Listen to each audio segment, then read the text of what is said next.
Today's lecture is about Hindu painting.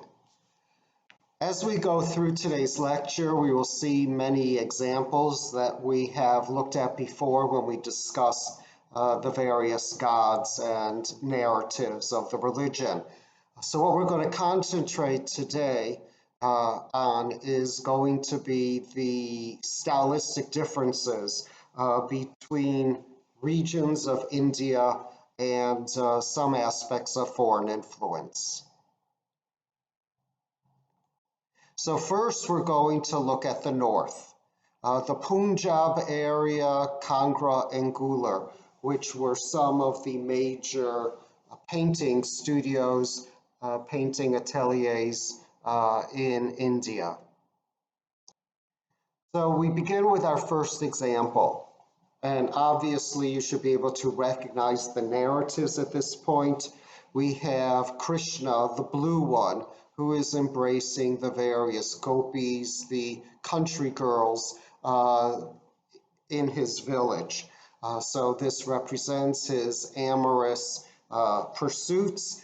Lila, the sense of erotic play that is a part of his personality and sense of enjoyment of life. Obviously, they're outside, there's water, there's greenery, there are plentiful flowers, the trees are very lush. Again, we're first talking about northern India, and this obviously is the ideal world envisioned by the artist. Now, as we look at art painting of the north, we have some very distinguishing stylistic characteristics so that you can immediately understand the distinction between various regions. The most prominent aspect of northern painting we can see in the landscape itself. Here, we do have a sense of light and shadow in order to create a sense of mass, a sense of three-dimensionality in various objects. For example, if we look at the trees behind Krishna and the women, we can see the light shining on various branches. The leaves look a little yellowish green, and then we see some darker leaves that do not receive the immediate sunbeams, and deep into the recesses underneath the branches as we move towards the inner trunk, we have some darker shadows that are dark purple or even on the verge of dark brown or even black. Even as we look at the little hill upon which Krishna and the women stand, we have what is called in Western art history edge shading. So where the center of the object has the highlight, has the sunbeam, it is the yellow-green. But as we go towards the edges of the hill, the color gets progressively darker and darker and darker. High value for the areas that are receiving the direct sunlight, and low value, progressively lower value, as we get darker and darker, as we move around the corners of objects in order to represent their three-dimensionality and their surfaces that do not receive direct rays of light. So actually, every object in nature, in northern paintings, has the sense of edge shading or internal shading. Nothing is a flat color, whether it is, the grass, the trees, the water, nothing is a solid flat shape. Everything has interior definition, interior variations of shade, even the water in this case, and that gives more variety to the three-dimensional representation. So the artist is very sensitive to the modulations of color, the color tones as they change, the various gradients, in order to represent objects in real space.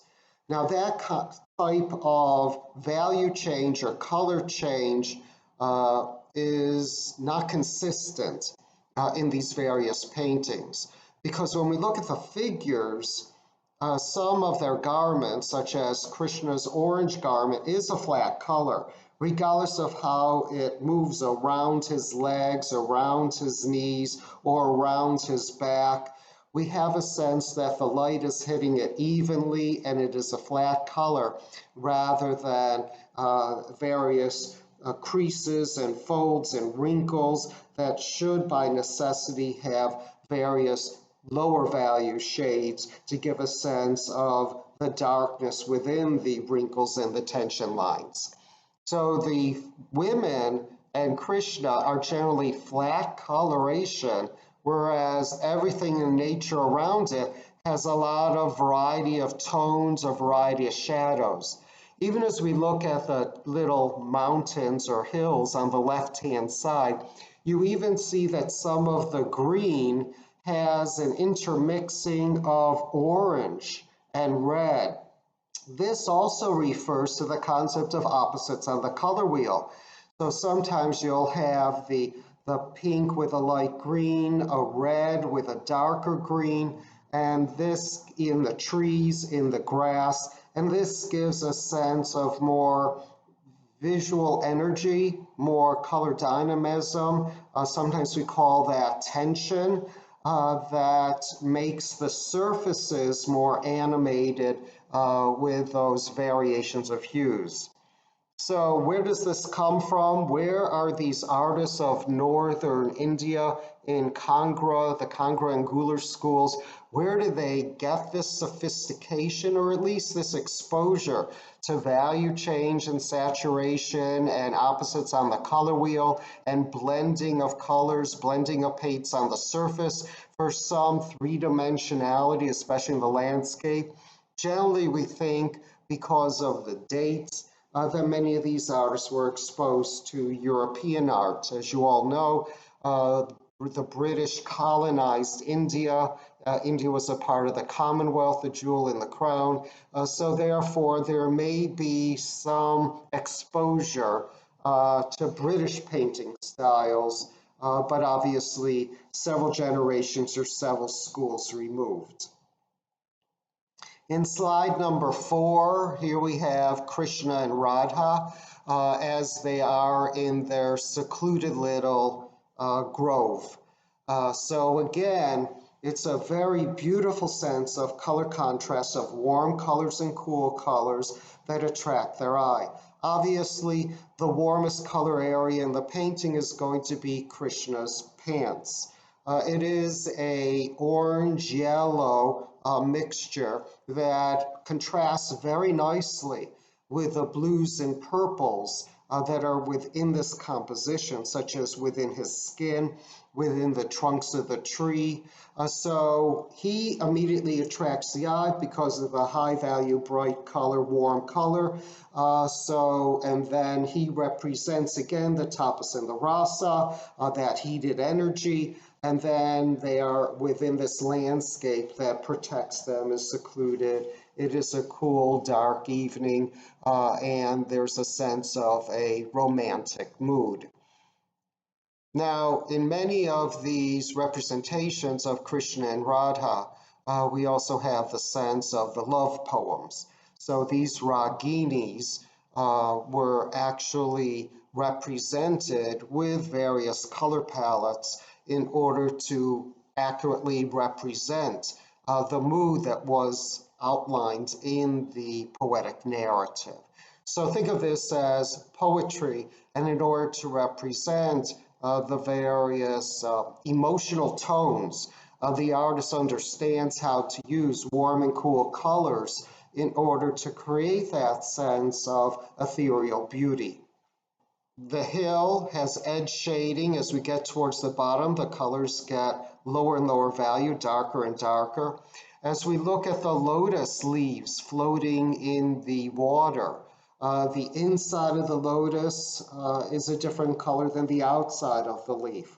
We look at the lotus flowers themselves, the pink flowers, and again, that has edge shading.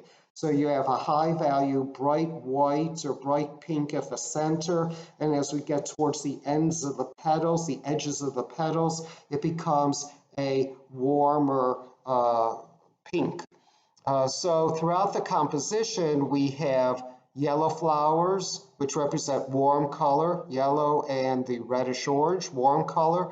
And then we have cool color flowers, the blues and the purples and, like magentas.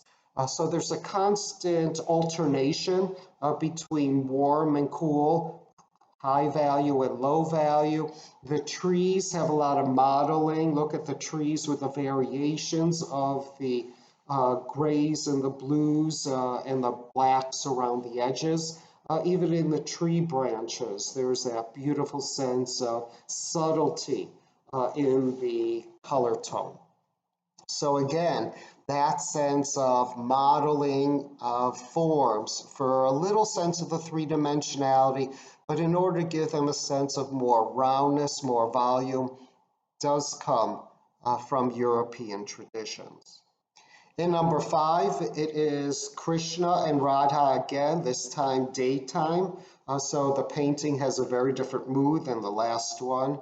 Again, they are the ones in the warm colors, and the reds and the oranges and the pumpkins. So they are from that yellow, orange, red spectrum of the color wheel. We also have a flowering tree with a little pink that balances them out a little bit. But otherwise, the landscape is this yellow to yellow-green to dark green that represents this transition from warm colors into cool colors. So again, you have your edge shading here. All of the trees have a variation of shades of green that again show a sensitivity to the way objects look in the real world, and especially as the way they look in a distance. The sky is very romantic with various pinkish, orangey clouds against the blue sky. Again, opposites on the color wheel. Probably we would say the greatest issue in this composition is the water and the way the artist tried to represent the flow of the waters through the landscape. So again, Krishna and Radha, they look pretty flat in their clothing. But Radha's skirt has some interior folds and creases that are shaded a little darker. When you look at Krishna's blue skin, that also has edge shading. When you look at his back, when you look at his jawline, you see a darker shade that gives a sense that as we move around his stomach, as we move around his side, towards his back, that the back receives no direct light from the sky. So therefore, that transition from bright light into that darkness around his body, again, is an attempt at three-dimensional modeling. Number 6 is Shiva, probably with Parvati. We said that's Nandi the bull. We've seen this image before. And again, a beautiful array of colors. So in the sky, we have various shades of blue, more saturated versus lighter blues, some that are more lower value, higher value, against a pink cloud. And then we have horizontally moving these orange, reddish clouds. So again, the warm versus cool. And then we have the colors of the bull that are these beige tones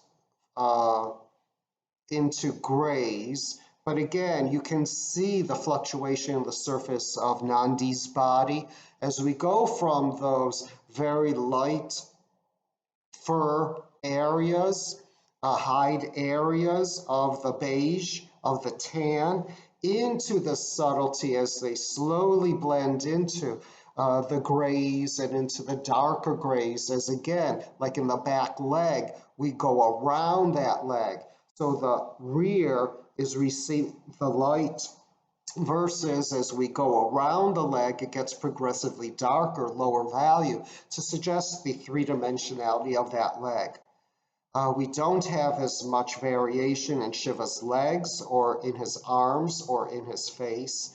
Parvati is interesting as well because she has an orange, a reddish orange robe over a blue skirt. We can see the skirt at the bottom. So again, high value, low value, opposites on the color wheel, cool and warm colors, and that give us a sense of a trained artist in Western methodologies. Even the way we make the transition from the bottom, where we have a dark green, almost like a bluish green, and as we slowly move up in the composition, we go from that dark green into more yellowish greens, then it moves into yellow, and then that yellow gets more beige and white in it, and then we go into the sky. There's this subtlety as we move from one zone into another zone to represent this very romantic background. So in slide number 7, you should recognize the story. It's one of the avatars of Vishnu. Vishnu as the boar that dove into the water in order to lift Earth back up. And here, with his tusk, he is lifting Earth back up to the surface of the waters. So underfoot, we have the demon who tried to destroy the planet. Now, as we go a little further south, but still in that northern area, we tend to have more flat colors than the subtleties we just noticed. The background here is a very flat, homogeneous, consistent dark gray, and the trees do not have as much of that variation of hue. The land itself, Earth itself, is this combination of like red clay earth, of the oranges and the yellows and the reds, with a little bit of edge shading, but not as convincing as the examples we've seen before. Probably within this painting, the area where you have the most variation of value in order to suggest a sense of rounding of tones is within Vishnu's face. So you can see edge shading within the face, but even some more subtle shading, like around the eyeball, that as we go into the depth of the eye socket, it gets much darker. The interior of the ear, you can see a gradation where it's getting lower and lower value. Around the hairline, or around the nozzle or the nose, whatever you want to call it. Again, within his head, there's a tremendous sensitivity to value change to make that head look extremely three-dimensional, dimensionally modeled. In number 8, again, we have more areas of flat color. This obviously is Vishnu and his wife Lakshmi on top of Garuda. And remember, Garuda is the one, it's a bird, that griffin type of bird who likes to eat snakes, so there he even has a snake in one of his hands. As we mentioned before, the Garuda's hands are human. The tail looks like plants. It's a very interesting combination of human, parrot, and plant forms, and then Vishnu and his wife seated on the top. Again, we have an attempt at a variation of warm and cool colors as we go from the top down, the cooler the blue, mixing with the yellows and the yellow-orange until that background color becomes more solid as it hits the earth. Within the earth, you have a little bit of edge shading to give a sense of a little undulation, a little movement in the surfaces of the hills. Within Garuda, you have edge shading in the head, you have edge shading in the wings, even in those humanoid hands. So in some of our earlier examples, we had a lot of edge shading, a lot of modeling, a lot of subtlety of colors. Here, as we get further into India, traveling from north to south, colors are a little flatter, but we do have quite a bit of edge shading that actually gives roundness to like Garuda's hands or to Garuda's head or to the wings. So this variation of color is being used for the representation of some volume, some modeling. Number 9 we've seen before. It is Shiva and Kali.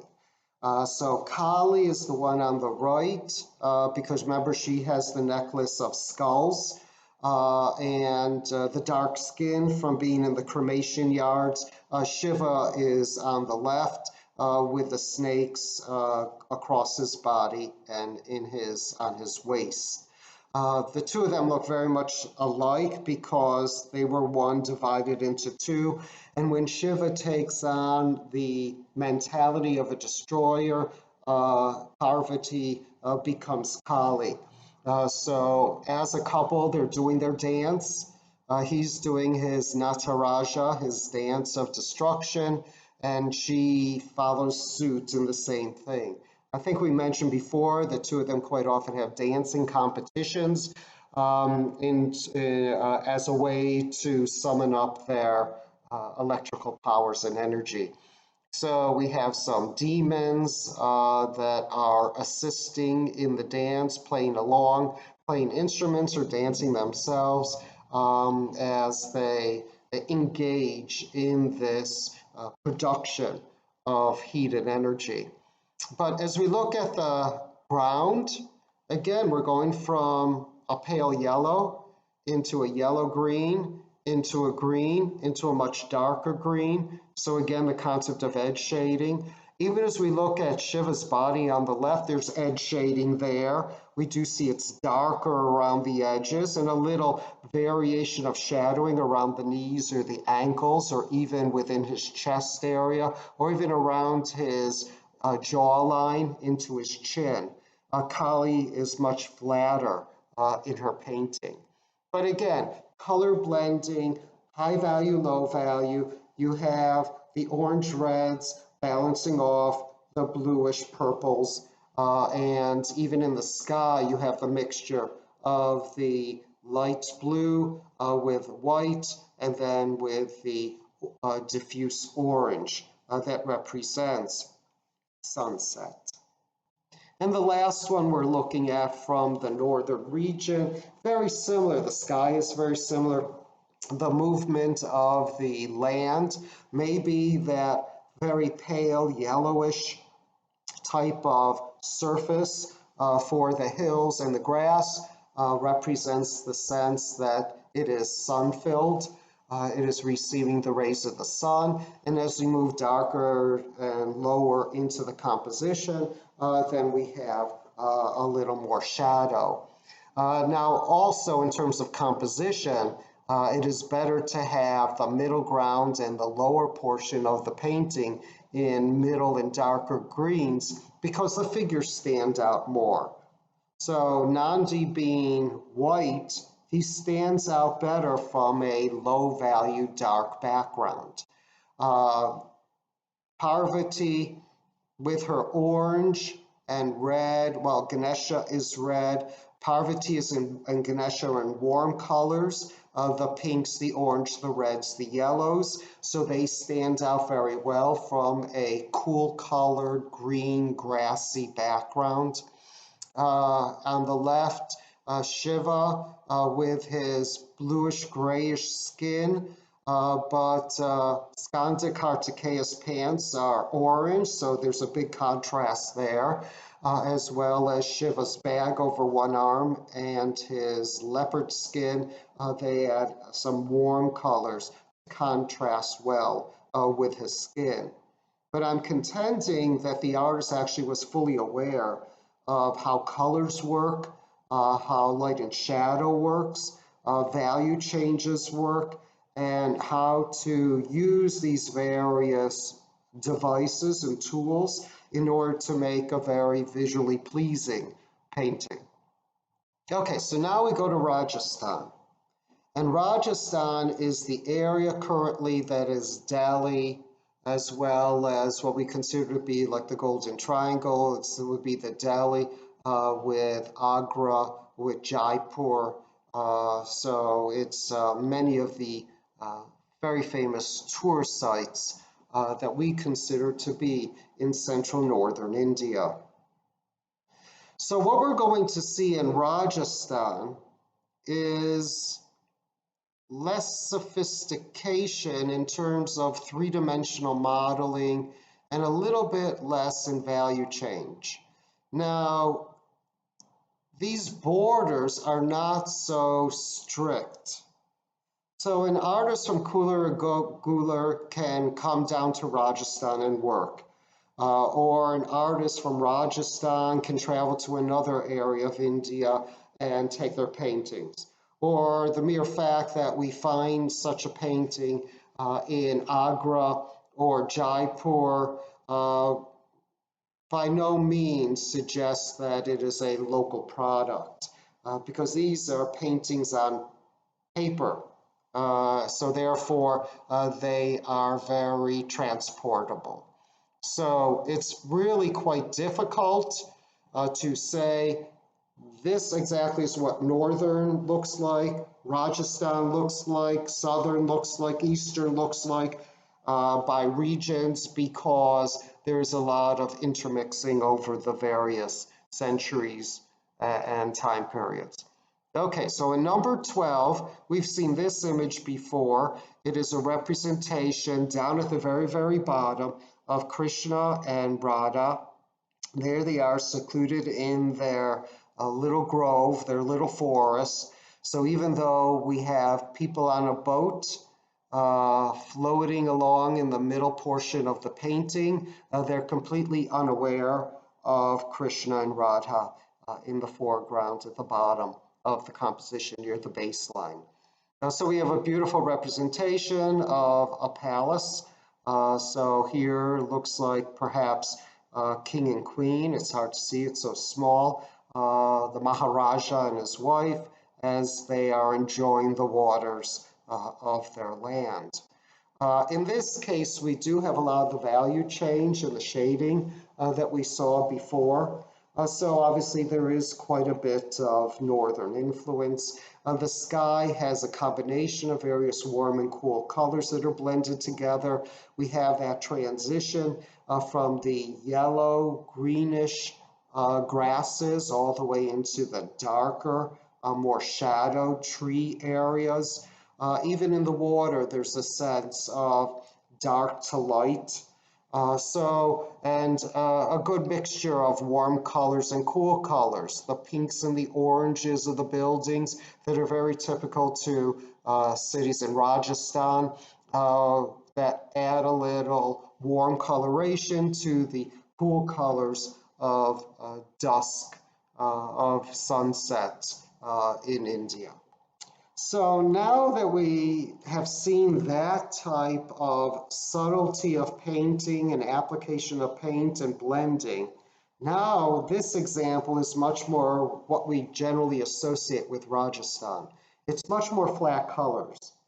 The artist is using a broad palette.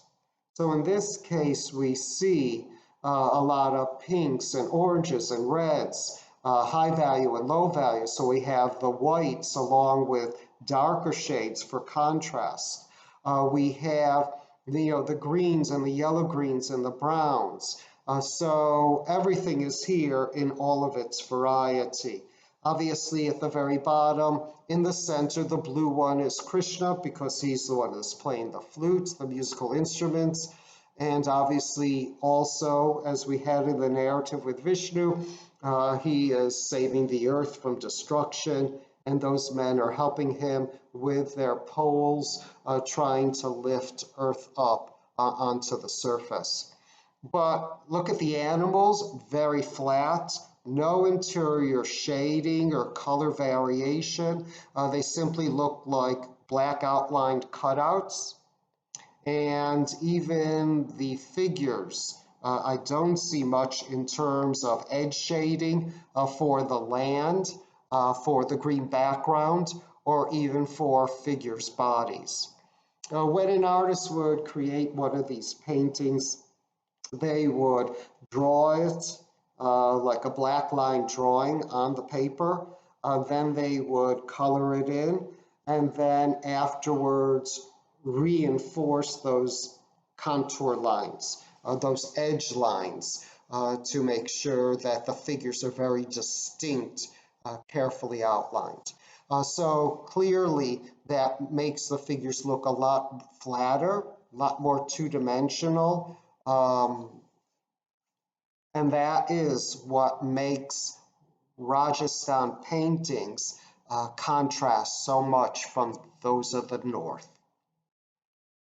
Here we have an image of the Holy Family. We've seen it before. Look how flat that background is.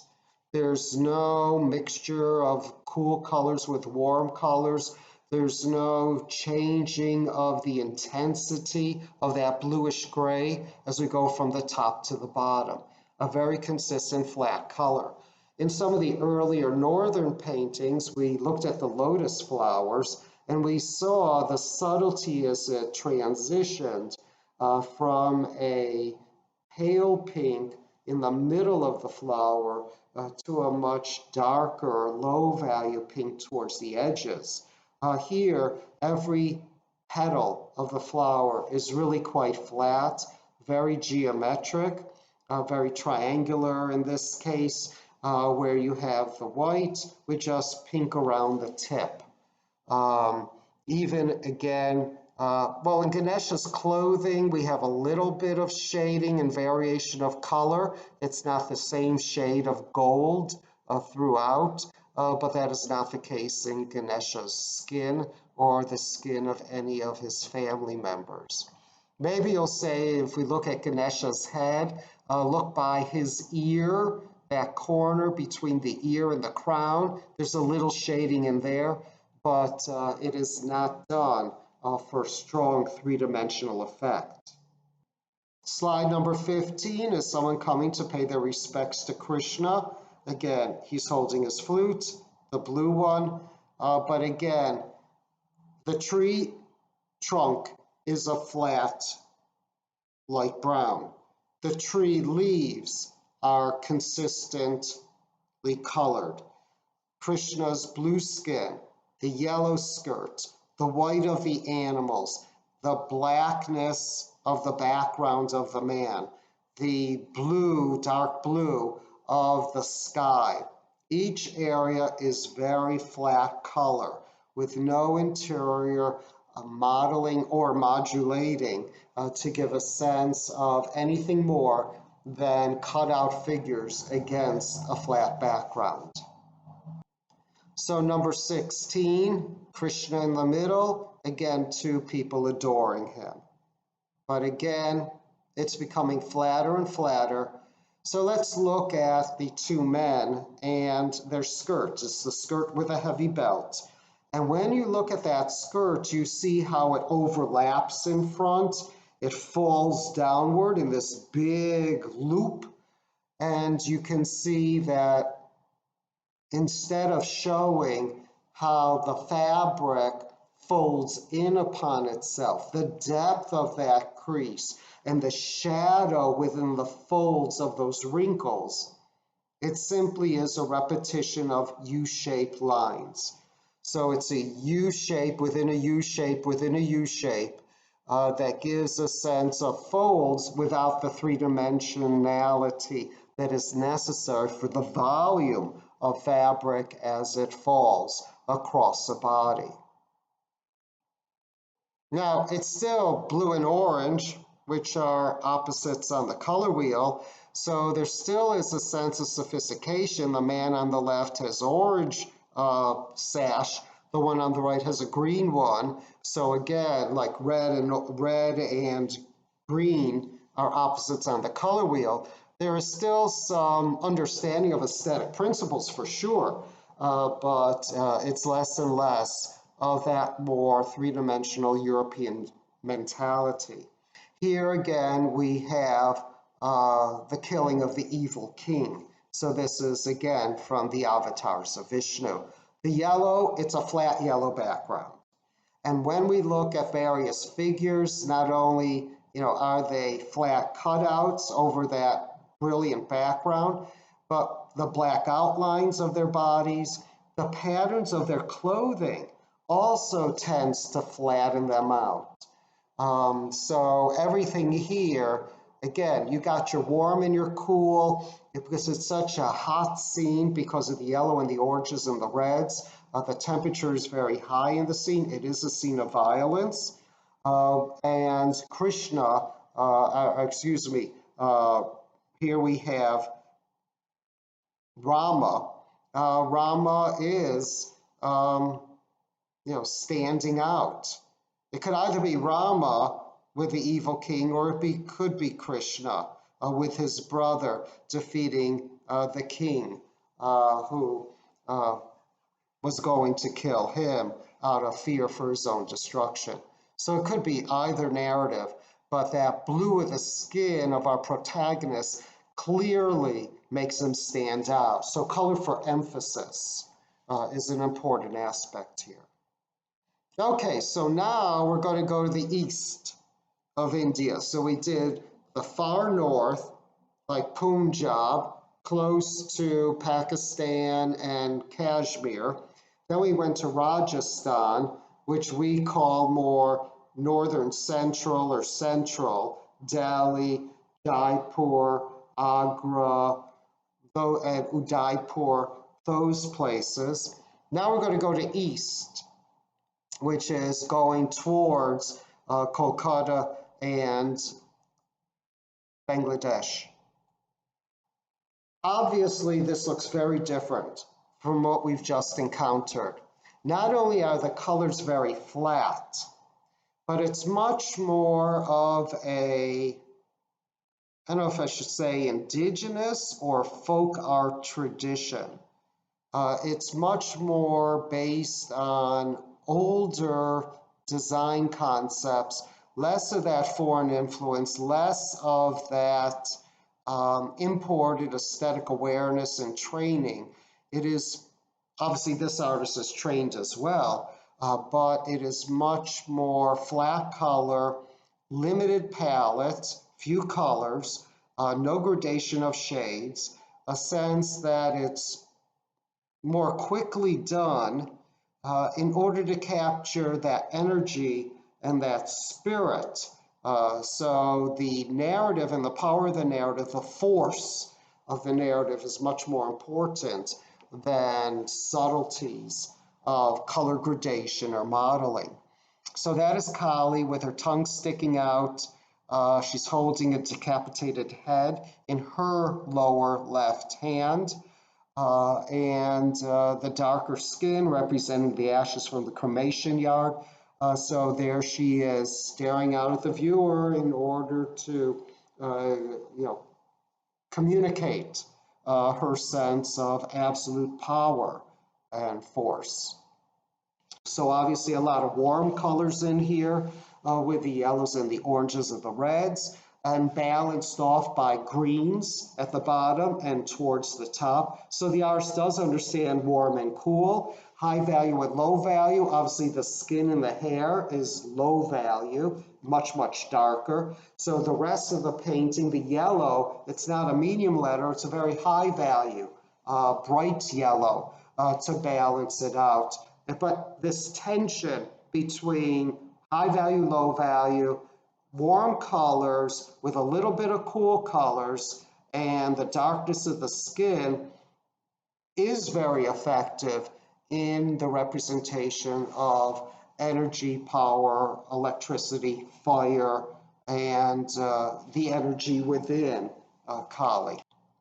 So in number 20, again, we see that in the east, it's black outline and flat color. There's a lot of the contrast of red and yellow. Perhaps those are the most prominent colors as the primaries. Now, in the primaries, you would have the red, the yellow, you have your green, you have your blue. So it is a very simple color palette where that heat and energy, so it's more of a metaphorical use of color, symbolic use of color to show the tremendous energy of the figures. So the blue, the yellow, and the red as the strong colors, the basic fundamental colors of the compositions.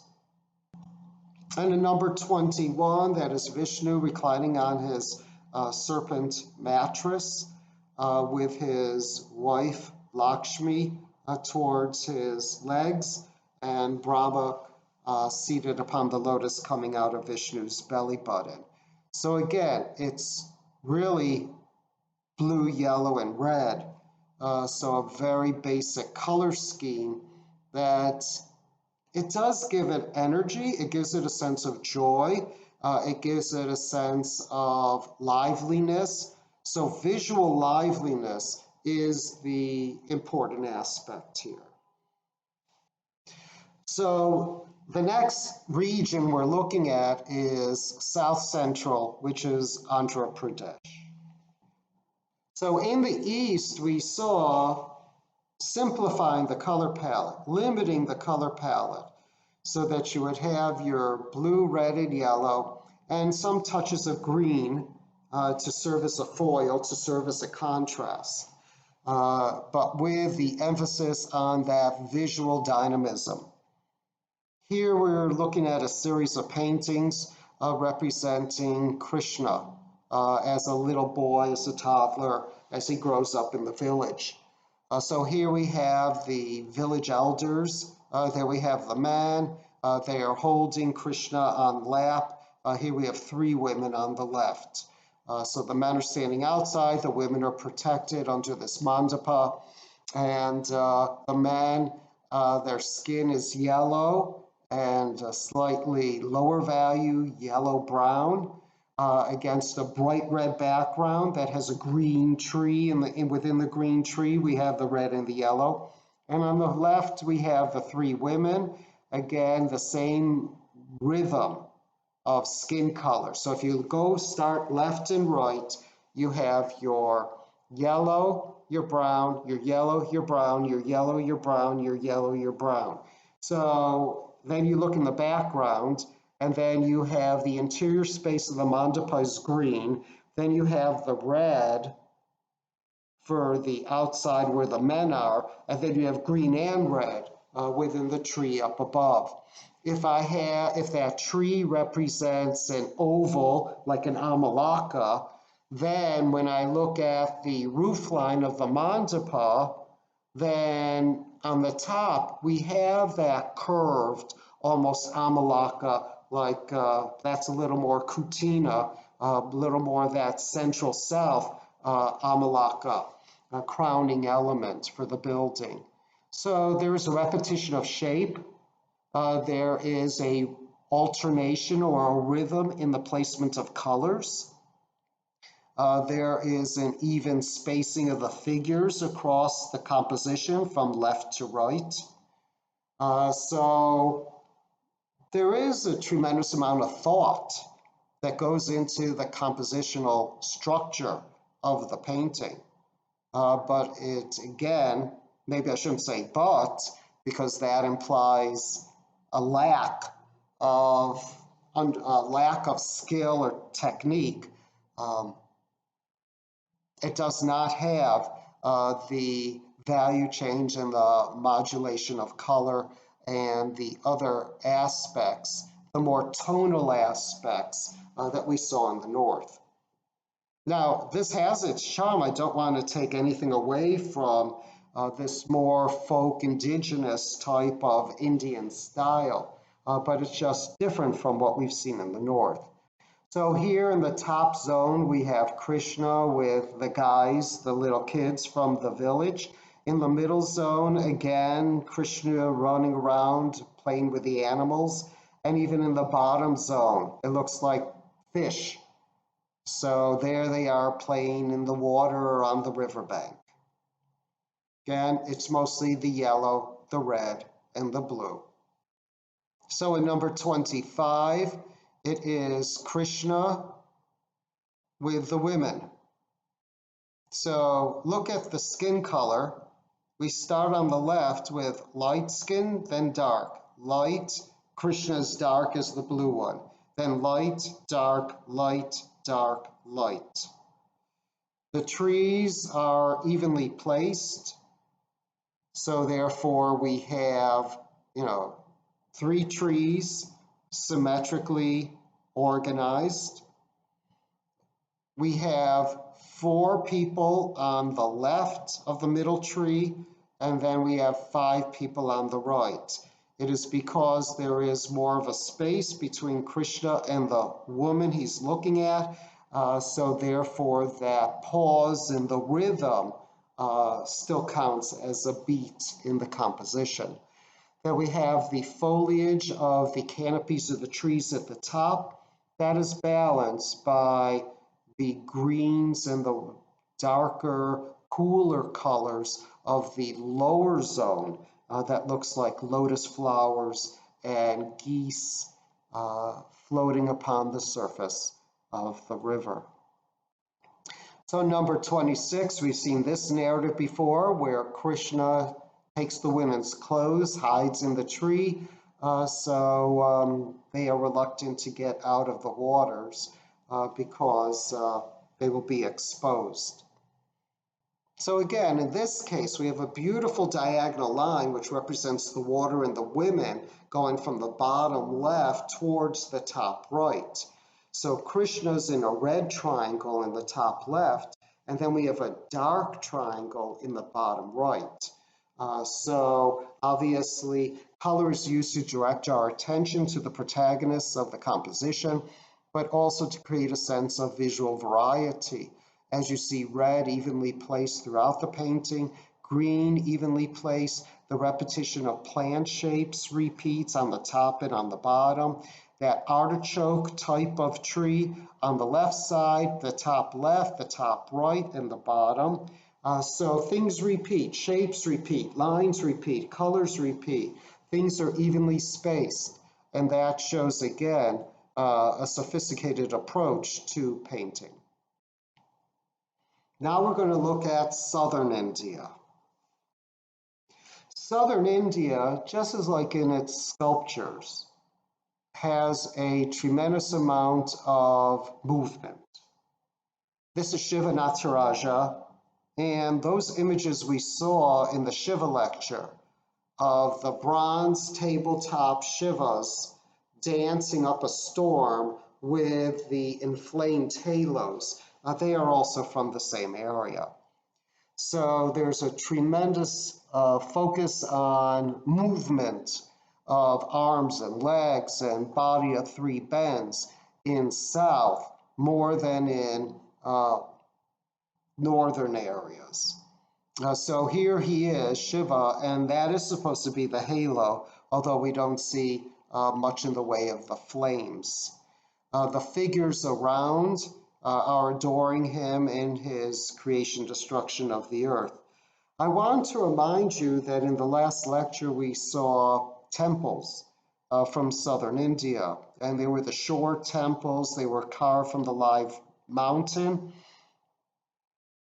But I want you to remember that when we looked at the floors of the towers, that they were very distinctively carved. You saw every window, every little roof shape, and they were very three-dimensional, very deep carving, unlike Central India or Eastern India.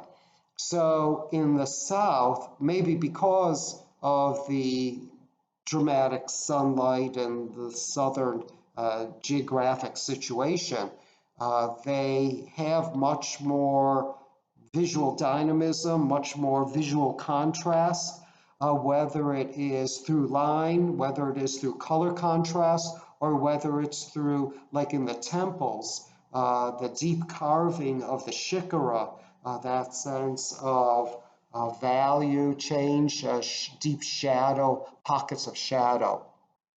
So slide number 29, there is Kali. Again, the dark skin, the necklace made out of skulls, holding a decapitated head.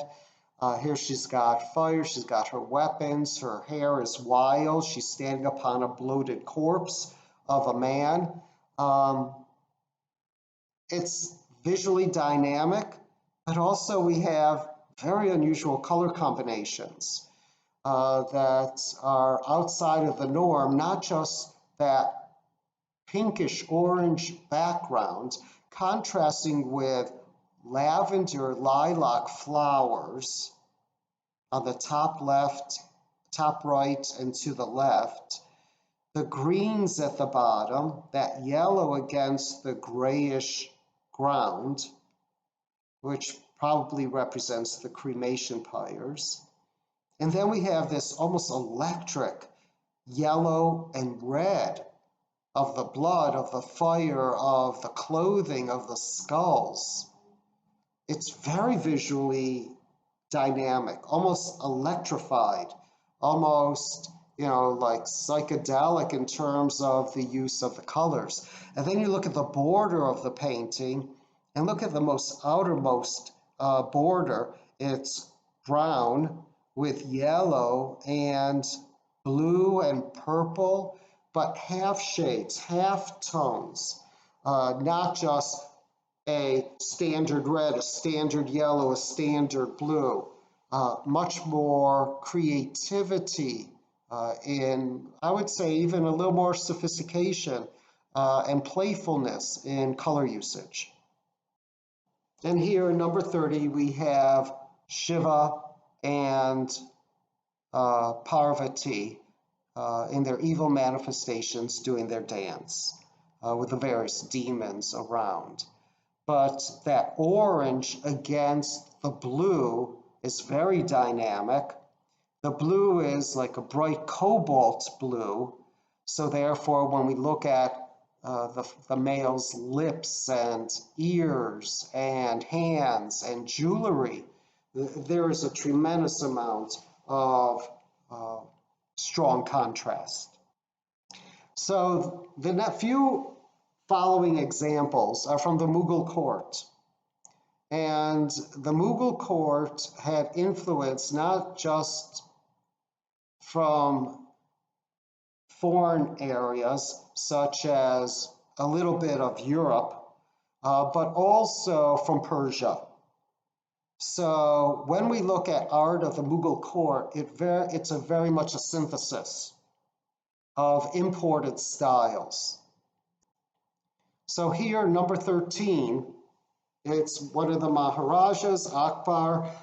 Here, it's from the 1600s. And let's first look at many of the European elements here. Look at the angels in the sky. I find them really very interesting because it's very close to what we see in Catholic art of the 16th and 17th centuries. One is holding a crown, one is playing a lute, and one is playing like a recorder. You have a beautiful gradation of shades and clouds from the warm yellows into oranges to pinks that transition to purples and the blues. And then we have Akbar himself with his halo. He doesn't have much light and shadow for three-dimensionality in his clothing, wrinkles or folds, or even roundness of his face. It still is very two-dimensional and looks very Persian. He's holding his rosary, and at the bottom we have a lion. And I'm not sure what the thing on the right is, if it's a calf, but it's a mixture of various international symbols of kingship, of royalty, with some European elements, Persian elements in the way Akbar himself is represented. And as we looked previously with Buddhism, we have to keep in mind the tremendous amount of migrations and movements throughout these areas, even in terms of diplomatic missions or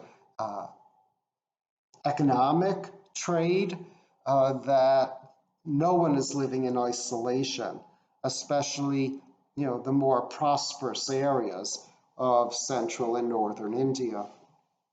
And even if you look very, very closely at this image, look at the blue background.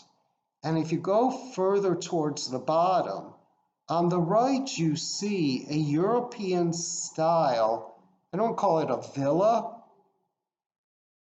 It softens in the shadows, in the tonal shadows of the blue zone, but it's like an Italian little rural village. So the artist is even adopting what we call quotations, bits and pieces from works of art he's seen before, he's seen elsewhere. Number 33 looks a lot more Persian in the way the figures are represented. Black outline, little more flat color, a very dramatic narrative component in the overcrowding of compositions.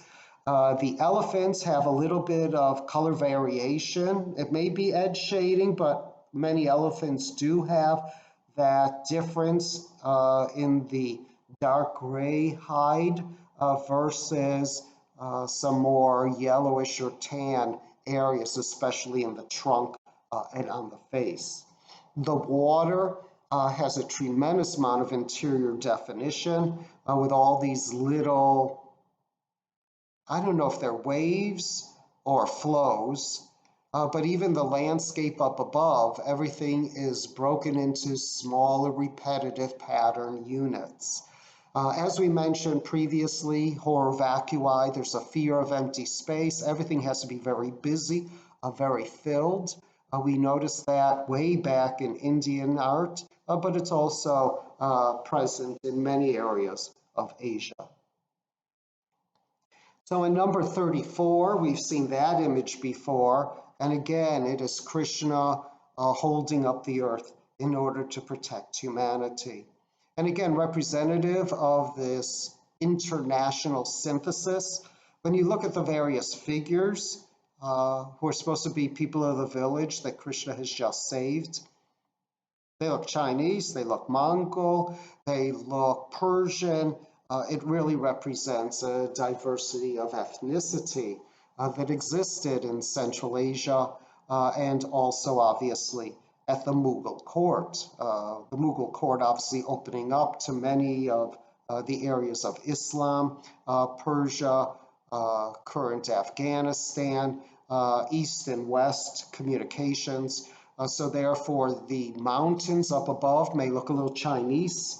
We've seen some of those mountainous cloud-like forms. The tree on the left side of the composition looks a little more Mediterranean Persian.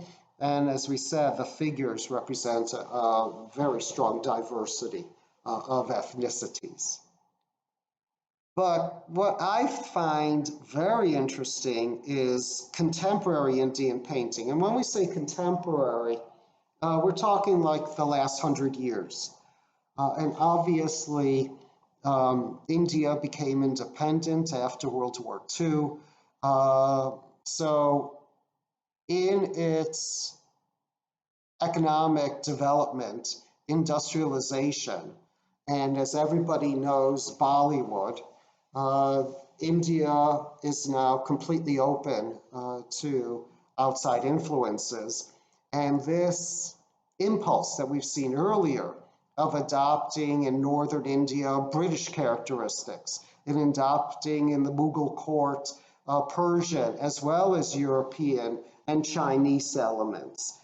In the contemporary, where there's much more of an information flow, we're going to see even more of this hybrid characteristic.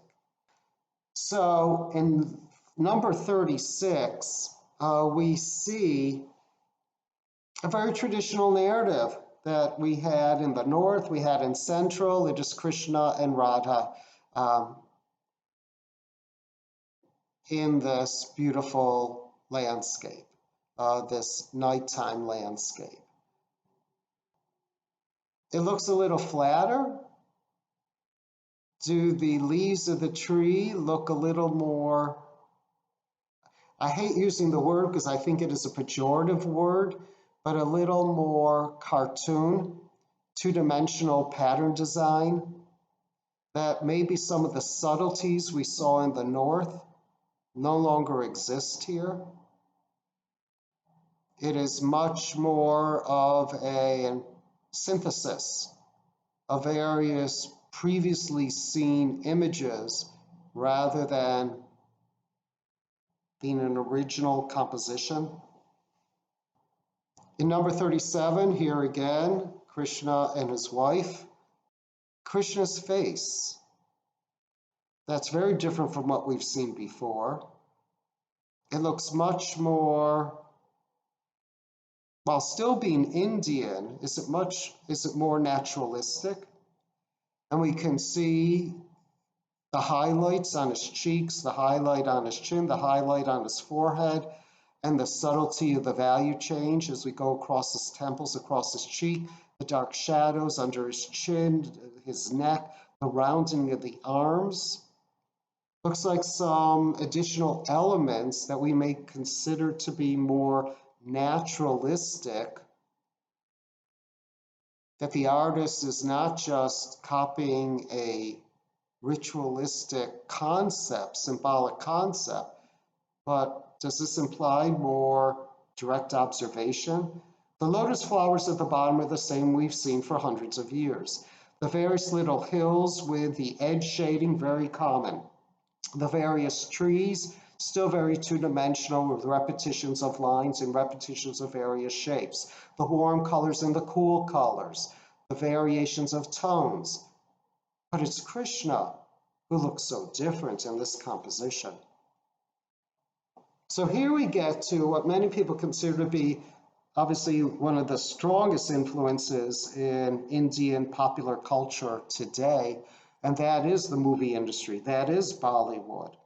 And as we start looking at some of the paintings produced at the end of the 20th century into the beginning of this century, it has more of a glamour Hollywood icon look. It looks more airbrushed. It looks more, in terms of cosmetics, the lipstick, the mascara, the eyeliner, the subtlety of the shading of the cheeks, as if, rouge to give more three-dimensionality to the cheekbones. Here we have a lot of very good shading and three-dimensionality with the arms. Obviously, this is Lakshmi, Vishnu's wife. We mentioned before that the golden coins are coming from her hand because she represents plenty and prosperity. But there's a glamour look to it. There's a fashion look to it. This sort of, I don't want to say Western, but this more cinematic three-dimensionality in the surfaces that really played a very small part in Indian artistic traditions. Even as we look at her crossed legs, there is a subtlety in light and shadow in those creases and folds as we go around those legs, around her knees, the hands, the palms of her hands, beautifully done. Even the fabric, you see under her breasts a subtle change in the value to give a sense of the roundness and reality of her body. I just like this one. It's of Ganesha, but again, this airbrushed, very slick type of representation. And obviously, if this is computer generated, we have a color scheme that is a beautiful purple against the strong orange of the flower, of the food, of his pants.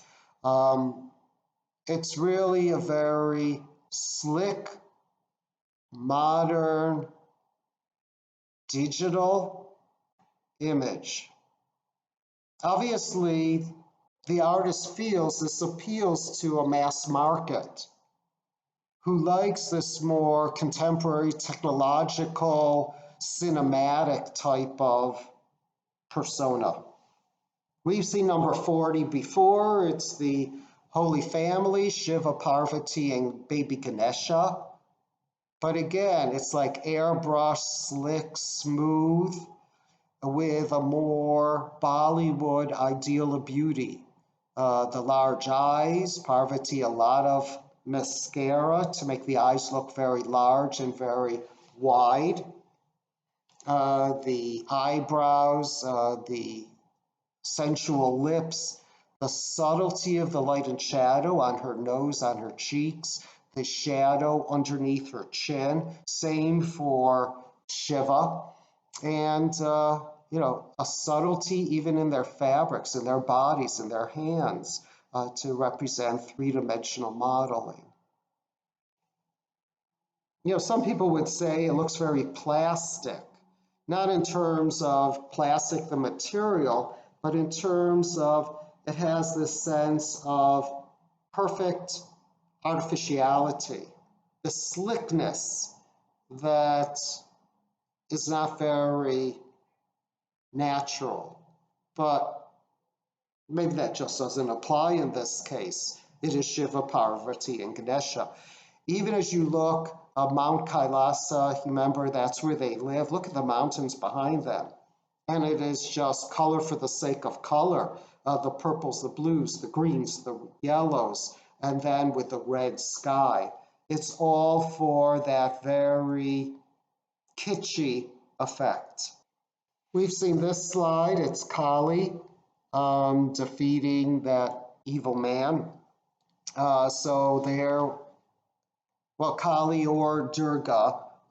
It's probably Durga because there at the bottom, I think that would be the lion's mane sticking up, the yellow hair. So maybe this is her with a buffalo demon, although I don't see enough details for us to identify him as the buffalo demon.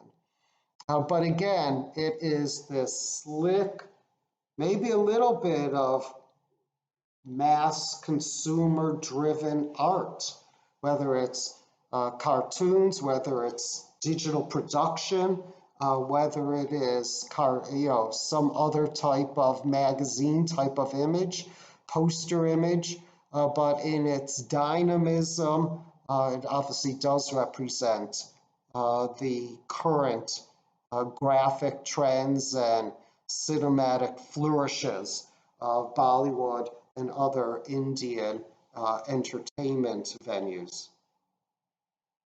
Okay, so I wanted to have a good little comparison here between tradition and contemporary. Again, that will be one of your topics in your take-home exam for your Hindu component of the course. So different approaches to painting, regional, traditional, conservative, some more indigenous, some more international, some responding more to contemporary tastes. Indian painting runs the whole gamut. But again, it's a very dynamic artistic tradition.